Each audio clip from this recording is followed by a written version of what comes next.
My work focuses on technology history, but really I'm just a big history nerd in general. So as a history nerd, you can imagine my excitement to discover that President Obama used to live in my neighborhood.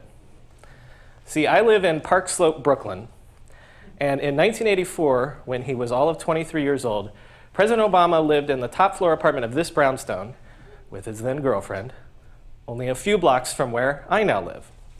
So I walked over there, I imagined the future president walking down those steps, and I started to think, did he go to the same restaurants I go to? Was his favorite jogging path in Prospect Park the same as mine?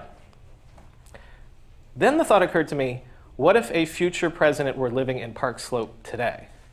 What might a future history nerd be able to know about him? Well, we'd know basically everything, right? Because there'd be emails, there'd be status updates, there'd be tweets. There'd most probably be a personal blog where he'd rant about the controversies of the day. And there'd probably even be romantic text messages with his girlfriends.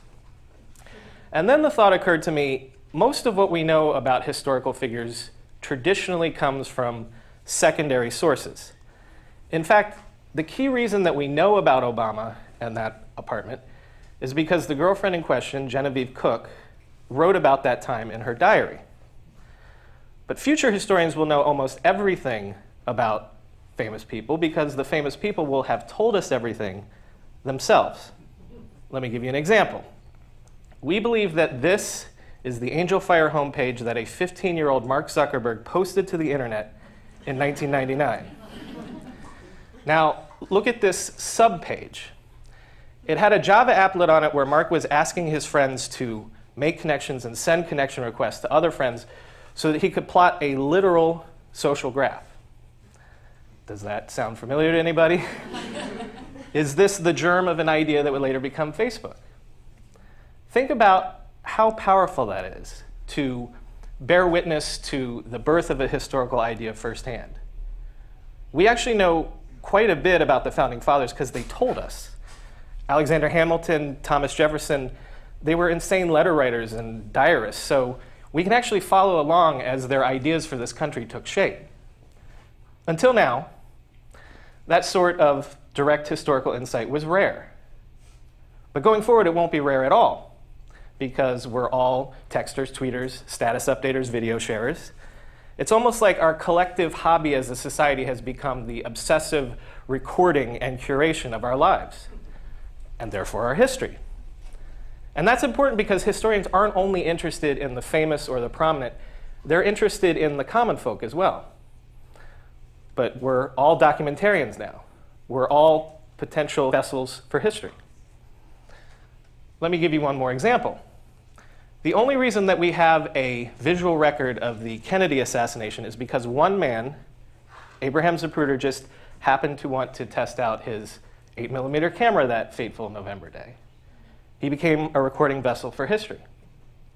If, God forbid, we had a similar tragic event happen today, it would be recorded on what? 10,000 different smartphones? Until now, historians have always had to deal with information scarcity.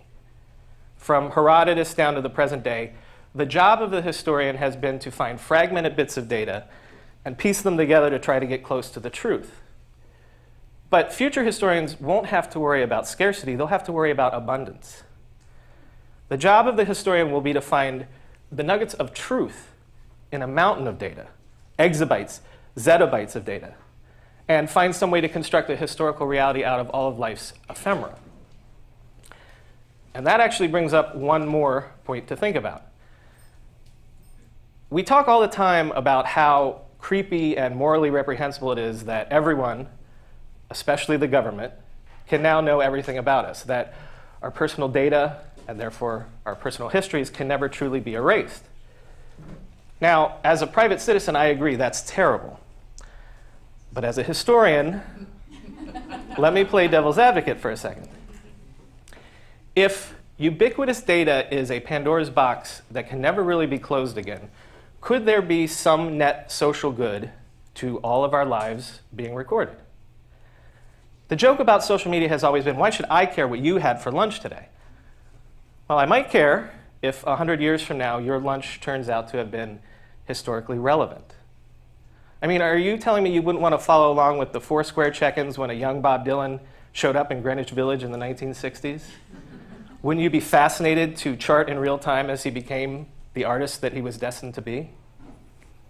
Right now, somewhere in America, there's a 13-year-old listening to a Kendrick Lamar song for the very first time. And it's going to change the way that she thinks about the world. And 40 years from now, when she's sworn in as President of the United States, historians will have her Spotify listening records on hand to pinpoint the exact moment in time that her political views were formed. Thank you.